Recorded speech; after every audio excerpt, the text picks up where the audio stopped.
श्री विष्णु भगवान की जय। नमस्कार मित्रों, आज आपका एक बार फिर से स्वागत है हमारे चैनल भक्ति प्रसंग में। आज हम आपको सुनाने जा रहे हैं अधिक मास के कृष्ण पक्ष में पड़ने वाली परमा एकादशी की व्रत कथा। आप सभी भक्तगण इस कथा को बड़ी ही श्रद्धा भावना के साथ सुनिएगा। उससे पहले जो भी मित्र हमारे इस चैनल पर नए हैं, कृपा करके हमारे इस चैनल को जरूर सब्सक्राइब करें और बेल आइकन दबाना बिल्कुल ना भूलें। एक बार अर्जुन ने कहा कि हे कमल नयन, आपने शुक्ल पक्ष की एकादशी का विस्तार पूर्वक वर्णन कर मुझे सुनाया, अतः अब आप कृपा करके मुझे अधिक मास के कृष्ण पक्ष की एकादशी का क्या नाम है, इसमें किस देवता का पूजन किया जाता है तथा इसके व्रत से किस फल की प्राप्ति होती है और उसकी विधि क्या है, इन सब के बारे में हे प्रभु आप मुझे बताइए। तब भगवान श्री कृष्ण ने कहा कि हे अर्जुन, अधिक मास के कृष्ण पक्ष में जो एकादशी आती है वह परमा एकादशी कहलाती है। वैसे तो प्रत्येक वर्ष में 24 एकादशियां होती हैं। अधिक मास या मल मास को जोड़कर वर्ष में कुल 26 एकादशियां होती हैं। अधिक मास में 2 एकादशियां होती हैं जो पद्मिनी एकादशी शुक्ल पक्ष में पड़ती है और परमा एकादशी कृष्ण पक्ष के नाम से जानी जाती है। इसके व्रत से सभी पाप नष्ट हो जाते हैं तथा मनुष्य को इस लोक में सुख तथा परलोक में सद्गति की प्राप्ति होती है। इसका व्रत विधानानुसार करना चाहिए और भगवान विष्णु जी का धूप दीप नैवेद्य पुष्प आदि से पूजन करना चाहिए। इस एकादशी की पावन कथा को जो महर्षियों के साथ कांपिल्य नगर में हुई थी वह मैं तुमसे कहता हूँ, अब आप उसे ध्यान पूर्वक श्रवण करिए। कांपिल्य नगरी में सुमेधा नाम का एक अत्यंत धर्मात्मा ब्राह्मण रहता था। उसकी स्त्री अत्यंत पवित्र तथा पतिव्रता थी। किसी पूर्व पाप के कारण वह दंपति अत्यंत दरिद्र का जीवन व्यतीत कर रहे थे। ब्राह्मण को भिक्षा मांगने पर भी भिक्षा नहीं मिलती थी। उस ब्राह्मण की पत्नी वस्त्रों से रहित होते हुए भी अपने पति की सेवा करती थी तथा अतिथि को अन्न देकर स्वयं भूखी रह जाती थी और पति से कभी किसी वस्तु की मांग नहीं करती थी। दोनों पति पत्नी घोर निर्धनता का जीवन व्यतीत कर रहे थे।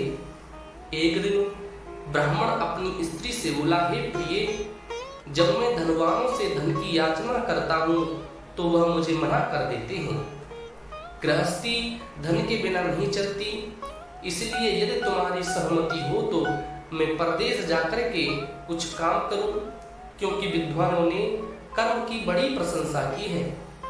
ब्राह्मण की पत्नी ने विनीत भाव से कहा कि हे स्वामी, मैं आपकी दासी हूँ। पति अच्छा और बुरा जो कुछ भी कहे पत्नी को वही करना चाहिए। मनुष्य को पूर्व जन्म में किए कर्मों का फल मिलता है। सुमेरु पर्वत पर रहते हुए भी मनुष्य को जो बिना भाग्य के स्वर्ण प्राप्त नहीं होता। पूर्व जन्म में जो मनुष्य विद्या और भूमि दान करते हैं उन्हें अगले जन्म में विद्या और भूमि की प्राप्ति होती है। ईश्वर ने भाग्य में जो कुछ लिखा है उसे टाला नहीं जा सकता। यदि कोई मनुष्य दान नहीं करता तो प्रभु उसे केवल अन्न ही देते हैं। इसलिए आपको इसी स्थान पर रहना चाहिए, क्योंकि मैं आपका बिछोह नहीं सह सकती। पति बिना स्त्री की माता, पिता, भाई, ससुर तथा संबंधी आदि सभी निंदा करते हैं। इसलिए हे स्वामी, कृपा करके आप कहीं नहीं जाएं। जो भाग्य में होगा वह यहीं प्राप्त हो जाएगा। स्त्री की सलाह मानकर ब्राह्मण परदेश नहीं गया। इसी प्रकार समय बीतता रहा। एक बार कौंडिन्य ऋषि वहां पर आए। ऋषि को देखकर ब्राह्मण सुमेधा और उसकी स्त्री ने उन्हें प्रणाम किया और बोले, आज हम धन्य हो गए। आपके दर्शन से आज हमारा जीवन सफल हो गया। ऋषि को उन्होंने आसन पर भोजन दिया। भोजन देने के बाद पतिव्रता ब्राह्मणी ने कहा कि हे ऋषिवर, कृपा करके आप मुझे दरिद्रता का नाश करने की विधि को बतलाइए। मैंने अपने पति को परदेश में जाकर धन कमाने से रोका है। मेरे भाग्य से आप आ गए हैं। मुझे पूर्ण विश्वास है कि अब मेरी दरिद्रता शीघ्र ही नष्ट हो जाएगी। अतः आप हमारी दरिद्रता का नष्ट करने के लिए कोई उपाय बताइए। ब्राह्मणी की बात सुनकर कौंडिन्य ऋषि बोले, हे ब्राह्मणी, मल मास की कृष्ण पक्ष की परमा एकादशी के व्रत से सभी पाप, ताप, शाप, दुख और दारिद्र्य आदि सभी नष्ट हो जाते हैं। जो मनुष्य इस व्रत को बड़ी ही श्रद्धा भावना के साथ में करता है वह धनवान हो जाता है। इस रात्रि में नृत्य आदि सहित रात्रि जागरण करना चाहिए। यह एकादशी धन वैभव देती है तथा पापों का नाश कर उत्तम गति भी प्रदान करने वाली होती है। धनाधिपति कुबेर ने भी इस एकादशी व्रत का पालन किया था, जिससे प्रसन्न होकर भगवान भोलेनाथ ने उन्हें धनाध्यक्ष का पद प्रदान किया। इसी व्रत के प्रभाव से सत्यवादी राजा हरिश्चंद्र को पुत्र, स्त्री और राज्य की प्राप्ति हुई थी। तदुपरांत कौंडिन्य ऋषि ने उन्हें एकादशी के व्रत का समस्त विधान कह सुनाया। ऋषि ने कहा कि हे ब्राह्मणी, पंचरात्रि व्रत इससे भी ज्यादा उत्तम है। परमा एकादशी के दिन प्रातः काल नित्य कर्म से निवृत्त होकर के विधान पूर्वक पंचरात्रि व्रत आरंभ करना चाहिए।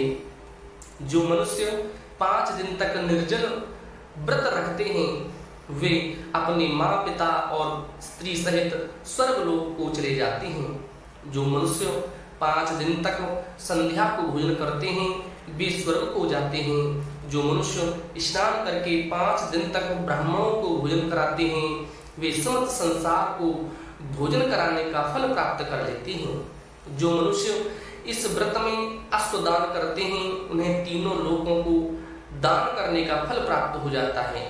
जो मनुष्य उत्तम ब्राह्मण को तिल दान करते हैं वे तिल की संख्या के बराबर वर्षों तक विष्णुलोक में वास करते हैं। जो मनुष्य घी का पात्र दान करते हैं वह सूर्य लोक को जाते हैं। जो मनुष्य 5 दिन तक ब्रह्मचर्य पूर्वक रहते हैं वे देवांगनाओं के साथ में स्वर्ग लोक को चले जाते हैं। हे ब्राह्मणी, तुम अपने पति के साथ इसी व्रत को धारण करिए। इससे तुम्हें अवश्य ही रिद्धि और सिद्धि, अंत में स्वर्ग की प्राप्ति होगी। कौंडिन्य ऋषि के वचनानुसार ब्राह्मण और उसकी स्त्री ने परमा एकादशी का 5 दिन तक व्रत किया। व्रत पूर्ण होने पर ब्राह्मणी की स्त्री ने एक राजकुमार को अपने यहाँ आते देखा। राजकुमार ने ब्रह्मा जी की प्रेरणा से एक उत्तम घर, जो कि वह सब वस्तुओं से परिपूर्ण था, उन्हें रहने के लिए दिया। तदुपरांत राजकुमार ने आजीविका के लिए एक गांव दिया। इस प्रकार ब्राह्मण और उसकी स्त्री की गरीबी दूर हो गई और पृथ्वी पर बहुत वर्षों तक सुख भोगने के पश्चात वे पति पत्नी भगवान विष्णु जी के उत्तम लोक को प्रस्थान कर गए।